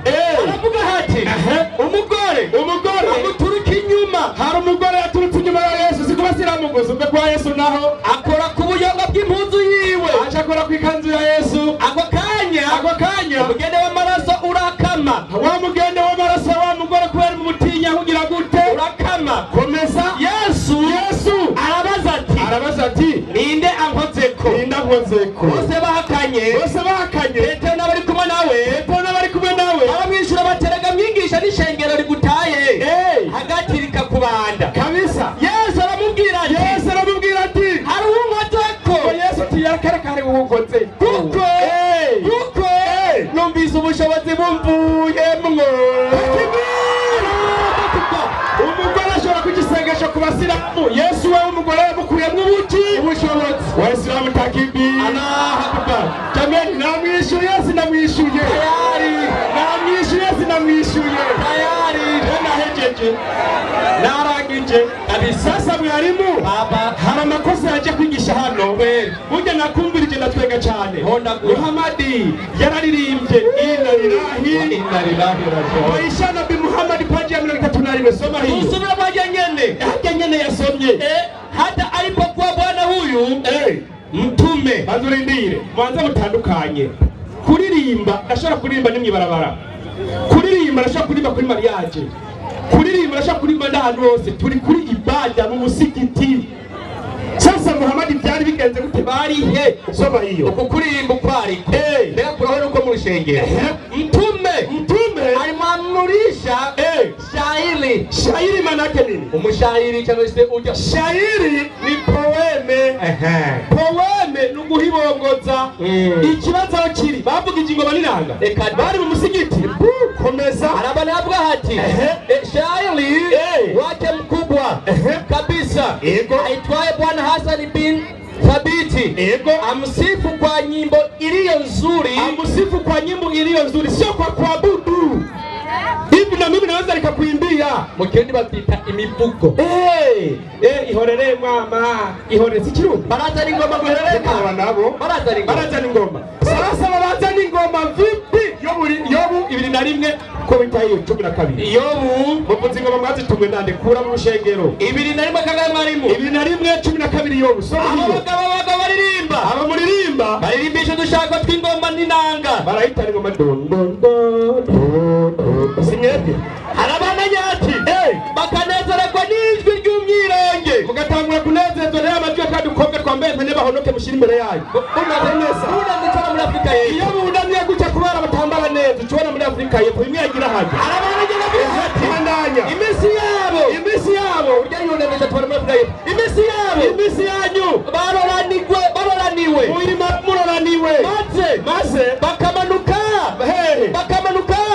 Ikuzimu banihutse. Kumba ngo bakikuzimu bagize gute? Banihutse. N'indirimbo zabo ni iki? Arabana yavuga ati yamara abo batari arabana ati nibo babwiye Imana ngo tuve iruhande. Nibo babari Imana bati tuve iruhande wa Mana we. Ubukwera ari Imana ukwemera zigenyagara mu kuzamashengero wayo. Ubwo tutagomba kumenya inzira zawe. Bazurindire wowe ugira ngo ni muri boîte bari. Kujya no gusenga. Uno musi ibada abayisilamu bakora niyo ibada zonyene zemewe n'uhoraho Imana rugira cyose. Aca aravuga ngo abahungu n'abakobwa ngo baravangana mu gusenga. Mbega Yesu wigisha gute? Mateo 5:25 baza gusomera Bibiliya. 5:23 avuga ati avuga ngo iki? Mwarumvise ko byavuzwe ngo ntugasambane. Yesu yabigishije ngo mwarumvise ko byavuzwe ngo ntugasambane. Ariko cyane ndababwira yuko umuntu wese araba umugore akamwifuza bamaze gusambana nawe. Umuntu ngo araba umugore akamwifuza ngo amaze gusambana nawe mu mutima. Ndindira nibariza akabazo. Abakristo bamenye kwambara za jipo zigera aha.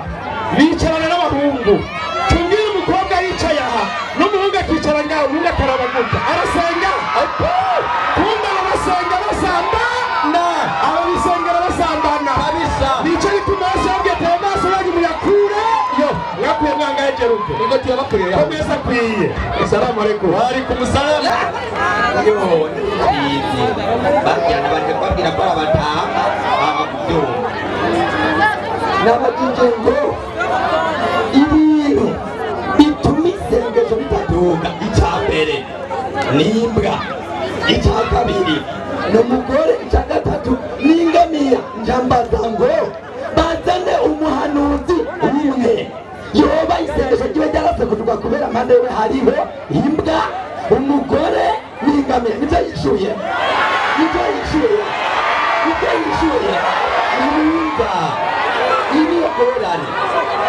Iki nicyo kibazo nari ndabizi yuko bazavuga ngaha bitigatiga ibyo yakoze. Nigeze kuri cy'umutinyanga jewe nigeze ndabivuga. Yaba rero umuntu w'umugabo nk'urya afite ubwanwa yambaye n'ikarabari akaza kwishyura ikibazo atumvise. umviriza nsomera ati atangura kuvuga ngo ibyo kuririmba. Mbega byagenze gute kugira ngo abagabo babe batakiririmba rimwe tafsiri Qur'ani? Naenda kisema Qur'ani mkusanyiko wa uongo. Hata wazee wanawake wa zamani, abatama ba kera, kabla ya mambo kuharibiwa, bitarachanga na tulia wakiimba. Msomaji, abatama ba kera, apana abatama bubu. Oya, nicyo gituma rero twavuga ati jehe gisobanura umutama. Kumbe abashere ba kera mu mvugo y'abareba bobo bitaracanga baragira gute? bararirimba none bimaze gucanga none Muhammad ko yiririmbiye izuki amagatoni agashiramo umunyanga akikubitira akaririmbo akabwira abantu ngo nibaririmbe hama babatamba n'ubu kubera bo byagize gute byagize gute byacanganye isomera rero none umwigisha wa Ncaga yaza ngaha yari yigishije uburyo abakristo bakurwa ibyaha maze bagakurwa ibyaha kandi mu buryo bwiza none ntange ukungene bane bagabo bakurwa ibyaha ndabitange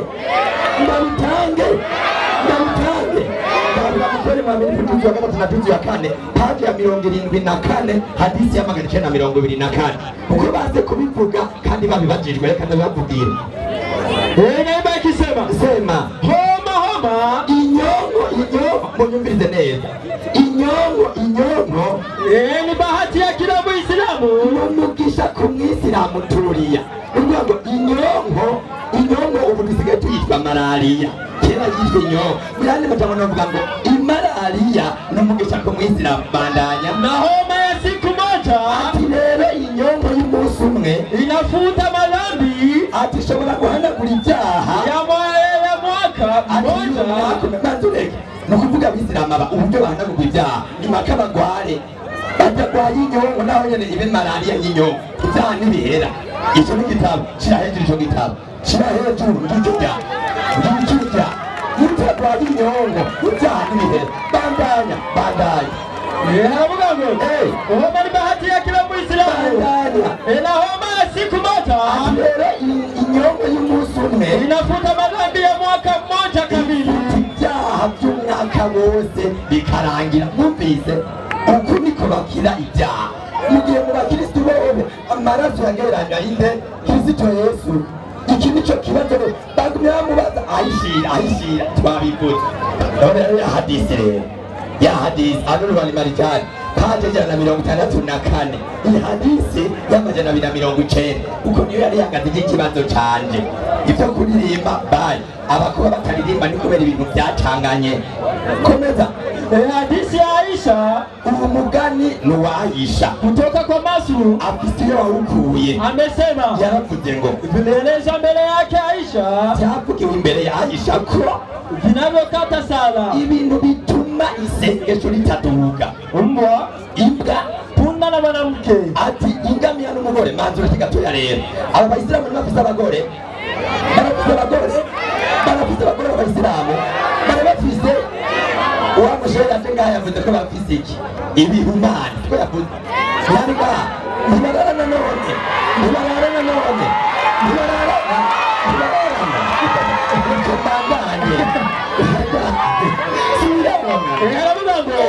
hadisi ya Aisha kutoka kwa Masru amesema vielezo mbele yake Aisha vinavyokata sala ibintu bitagenda imbwa punda na mwanamke aho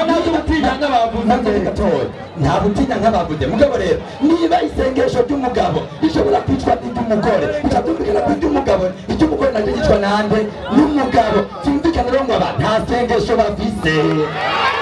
Hai, murakoze Imana ibahezagire mu izina rya Yesu. Sisi Waislamu tunajilinda kwa Mwenyezi Mungu atuepusha na mashetani yaliyolaaniwa. Amen. Pia tukitanguliza kwa jina lake Mwenyezi Mungu mwingi wa rehema, mwenye ukarimu. Ziada rehema na amani za Mwenyezi Mungu ziwaendee mitume na manabii wote wa Mwenyezi Mungu na waumini wanaoshikamana na mafundisho hayo mpaka siku ya mwisho. Ee Mwenyezi Mungu, tunakuomba sisi tuliosalia uweze kutupa mwisho ulio mwema. Amen. Naam, Waislamu, mimi naitwa Mwalimu wa Kaswali Kadogo. Ninakuja hapa ili kuwazalilisha wale. Mimi siulizangi swali kubwa. Nauliza kaswali kadogo. Kwa nini nauliza kaswali kadogo? Kwa sababu wale watakuja kujibu ambavyo sivyo, ili hawa Wakristo wanaowasikiliza waseme kabisa wamekosea. Hiyo ndiyo lengo langu. Mbele ya kuuliza, nitamkosoa huyu mwalimu aliyekuwa hapa. Waislamu huwa wanasamehewa wakiumwa homa. Je, na wao pia wagonjwa wao wanafanywa nini ili wasamehewe? Niguse huko au niache? Nitakuja uliza. Haya, msomaji. Baba, Nisomee Yakobo sura yake ya 5 yake ya 15. Soma. Yakobo. Huyu masikini hajui hata imani yake iko namna gani. Huyu imani yake hajui mgonjwa ni nini. Haya, twende, dakika 3 ni nyingi. Twende, soma. Yakobo moja ngapi mwalimu? Yakobo 5:15, soma. 5:15 Yakobo inasema kwenye Biblia. Ni imani tu ndio nawasumbua kutokujua mgonjwa, kujua mtu mzima. Soma. Na kule kuomba kwa imani. Kule kuomba kwa imani utamuokoa mgonjwa yule. Kwanza mgonjwa huwa anaokolewa. Anaokolewa na mambo gani mtu akiwa anaumwa? Soma. Na Bwana atamuinua. Mungu atamuinua hata ikiwa amefanya dhambi. Hata uwe na madhambi ya namna gani, Mungu atafanya? Atasamehewa. Mnasikia, mgonjwa ni mtu wa kusamehewa. Waislamu takbir. Allahu Akbar. Kaswali kangu sasa kadogo kanakuja. Baba. Mimi swali langu ni gani? Msomaji. Baba. Nisomee kitabu kinaitwa Mathayo. Soma Mathayo 26 aya yake ya 40 au 39. Wai 26:40 39. Soma. Inasema Yesu akafanyaje? Inasema mwalimu. Naam. 39. Ndio. Inasema hivi. Nimepafika mwalimu. Ndio. Yesu akaendelea mbele kidogo. Yesu akaenda mbele kidogo. Akaanguka kifudifudi akasujudu. Akaanguka kifudifudi. Huyu Yesu. Kaswali kadogo kanakuja. Nataka Mkristo awaye yote duniani aje anionyeshe wanasujudu namna gani. Ikiwa atanionyesha nitajua manabii walikuwa wanasali kama Waislamu au walikuwa wanasali kama Wakristo. Hilo ndio swali langu. Asalamu alaykum. Wa alaykum salam. Swali lake umelisikia. Dakika zako 7. Asante, nitakutandisha wewe mwenyewe. Haya, amana imana wanena amwe. Izina kima na kichwa hilo. Kwani lazima niongee Kiswahili? Mbona ninyi mnajua Kiswahili, kwa nini msitranslate? Mbona ninyi hamwezi mkatranslate bana? Ninyi vipi? Kiswahili. Mvugo wenu numva shaka, sivyo naone? Barata kumusobanurira. Sindeta kuvuga ngo ndachonzi, kweki batavuze ngo mvuge Icyongereza. But they know I can preach in English. Twagira rero, haleluya. Ikibazo ciwe abajije ngo ndashaka ngo aze ngo tumwereke ngo kugira gute, ngo gusujuda, sivyo yavuze, ngo kubamba. None reka maze ikibazo. Umwigisha yavuye ngaha ntiyabisiguye. Twebwe wacu mu Bakristo umvise bwana, simamisha muda, simamisha kono. Bahoze Erika dusabe umwigisha yabajije ikibazo ciwe mu mutekano. Sisawa none ugo rushinge ruracumise n'uruti. Reka yishure umwigisha kugira ngo yumve inyishu yiwe neza. Leo navuga ni twebwe mu Bakristo ukwemera kwacu usanga ufukamye, usanga uryamye, usanga uhagaze, kubwo kwizera kwawe Imana iragira gute? Irakumva. Kumagara gususa kubama. Icyo kibazo kidutwaye kuko na Yesu yarasenze yubamye, kandi yarasenze afukamye, yarasenze ahagaze, yarasenze ari ku musaraba. None niyumviwe inuma ntizasenze zihagaze, ntitumviwe. None ngara nihehe twese nta kibazo twifiseko. Aho ndahejeje. Reka tugaruka mu cigwa, sibone. Reka nerekane rero imbaraga z'Abayisilamu, amasengesho y'Abayisilamu, sibone. Amasengesho y'Abakristo twabonye yuko ahuye n'intumwa n'abavugishwa n'iki? N'Imana. Mbega none amasengesho y'Abayisilamu arahuye n'intumwa n'abavugishwa n'Imana? Nibyo ngomba nerekane. Ndavyerekane sindavyerekane. Onesha. Mukoni wa ministru mulongera na kabiri. Hari amajambo avuga ngo muvana amasengesho y'Abayisilamu acirambira intumwa n'abantu zizasenguko. Vuga. Kitabu mkono wa milifu kinazungumza kano kamuna. Anamchama tawali shetani katika sala. Shetani ndio alikuwa asenga, shetani araza kuruma alikuwa asenga. Basi anampuliza. Haya nini yakatonya ingo ngahuye. Wari Muislamu alikuwa asenga. Inama basi inama sujudu. Shetani araza kuruma Waislamu alikuwa asenga. Basi anampuliza. Anampuliza. Katika matako yake. Basi ina mtu. Wanaona Muislamu alikuwa asenga. Ativyumvira yuko haja gasuzi gasura naye hakumutoka, ariko tasutse. Basi akiona namna hiyo, ariko nabonye ivyo bibaye asiondoke kwenye sala, nava kuisenga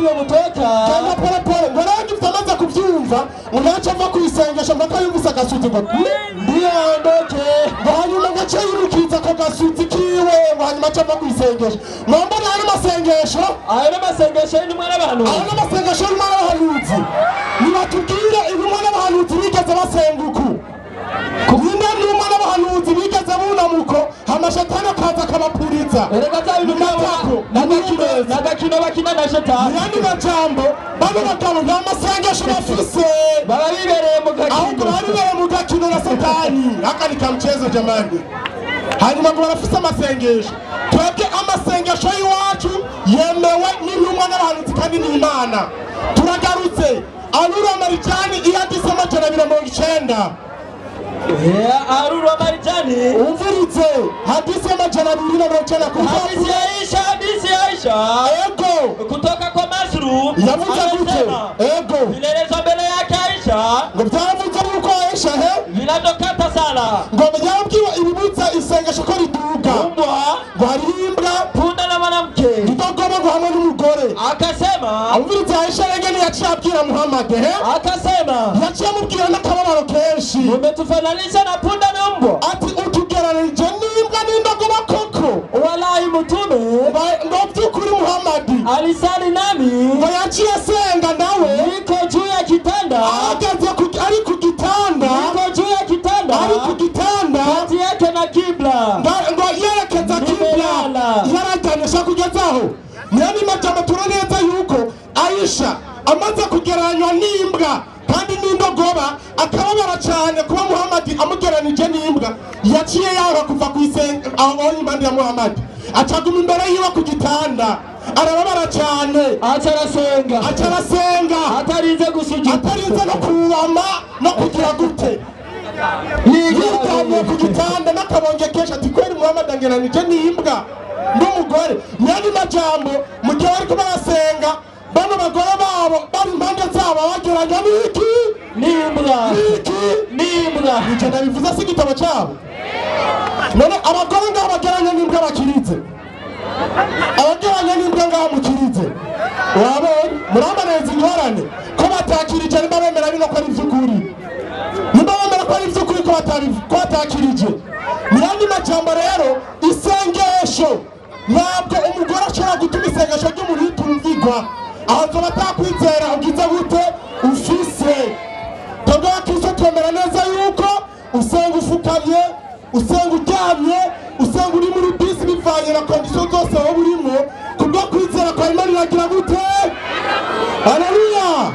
izina ry'Imana ry'icubahiro amena bace baza ngaha batubwire kutagupurizwa ngaha kutagupurizwa agakino bakina na shetani mukina na shetani agariyo masengesho ni mtume gani ambaye sali akiwa na sujudu kisha shetani anakuja kumfukuza katika matoko yake nani uretse Abisilamu hebu mashehe mtuambie kina Hamza kina Amuri mashehe wote mkipanda hapa kwenye jukwaa jamani mtuambie ni mtume gani kama ni Isa kama ni Daudi kama ni Musa mtume yoyote ambaye mnamkubali kama mtume wa Mwenyezi Mungu ambaye amewahi kusali kama jinsi mnavyosali kisha shetani akaja kampuliza kwenye matako yake nani na mkimuonesha mimi na kwa Muislamu leo jenda bivuze bakamwerekana bacha mingofero nikazi mu Muislamu haleluya amena abikura hewe kubesha izina ry'Imana ry'icubahiro amena sasa nikisema wataumia kweli Waislamu tuwahurumie hawa hapa ndio nikataa basi nakwenda na muda wangu kwa kweli kitu kinanisikitisha ni kitu kimoja huyu hajajua usafi ni kitu gani kama mwalimu Idrisa alivyomfundisha kwamba mwanamke hawezi akategua uso wa mwanamume wao kwa Ukristo hawajui na wakati hayo mambo yapo alikuwa akisoma hapa ngoja ninukuu maneno yake kwanza ili niende kwa dakika zangu 5 za mwishoni alisema hivi kwamba mwanamke hawezi kutengua ibada msomaji Nifungulie Luka 8:46. Kuanzia 45. Luka 8:46. Acha tuwasaidie msaada. Mimi siwezi kuwaumiza sana. Hawa nikiwaumiza wanasemaga ule jamaa tumtake aje tena kwa midalo. Lakini leo nitapiga. Twende. Inasemaje msomaji? Akamwambia binti, imani yako imekuponya. Enenda zako na amani. Ndio. Alipokuwa akinena hayo, alikuja mtu kutoka nyumbani kwa yule mkuu wa sinagogi. Akamwambia, binti yako amekwisha kufa. Msomaji, Luka 8:46 soma. Yesu akasema, mtu alinigusa. Yesu anasema kuna mtu alinigusa. Kuna mtu alinigusa. Maana naona ya kuwa nguvu zimenitoka. Yesu nguvu zinamtoka. Muislamu mwenye kutawaza kwa nini zisimtoki? Kimya, asante. Sasa msomaji, Waislamu, Waislamu niliposimama hapa nikawaambia kama wale ni wa kweli waje watuoneshe kusujudu ni kufanya nini? Walituonesha, lakini wamesemaje? Wamesema Muislamu akisujudu shetani anafanya nini? Anapuliza. Sasa ninataka haraka sana msomaji. Baba, tunataka tujue mtu wa kwanza alipulizwa kwa matako. Ni msomaji. Msomaji. Mathayo 26:39 soma. Muislamu mmoja aje wapesi kuja. Waislamu wawili watatu joani haraka. Pandani hapa haraka. Pandani. Haya hapa simama. Wapili simama, watatu haya wanatosha. Inasemaje? Yesu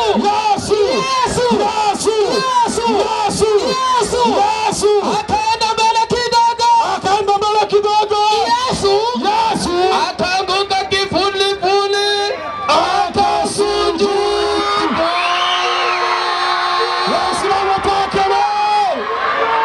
Mnamwona mtu wa kwanza kupulizwa kwa matako. Mnasema ona tu. Nitoa siri visitari. Unajua kwa sababu gani wanaongea mbwa? Unajua sababu gani wanaongea mbwa? Nitoa siri niache.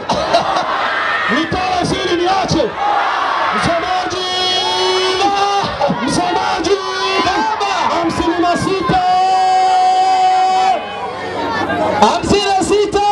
56:9 Isaya soma. 56 soma 10 pale Isaya 9. Soma 56:10 inasemaje? Inasema hivi, habari za imbwa sasa zinaanza uwanjani hapa. Walinzi wake ni vipofu. Alafu mlisimamisha twende. Walinzi wake ni vipofu. Ndio msemaji. Wote pia hawana maarifa. Wale walinzi wale hawana maarifa twende. Wote ni mbwa. Walio pupu. Endeleza msemaji. Hawawezi kulia. Wale hata wapiga maandiko waelewi twende. Hutoa ndoto. Huota ndoto.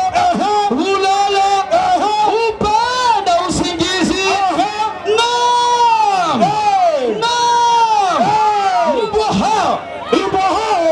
Mbwa hao wanatoya sana. Hawashibi kamwe.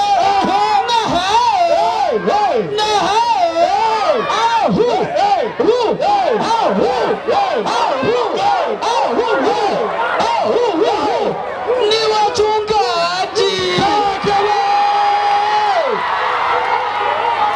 Waislamu, nilikuwa sijui zile imba zilikuwa zinakata sala. Kumbe Waislamu kumbe mapesa ni wanani? Waislamu pake. Basi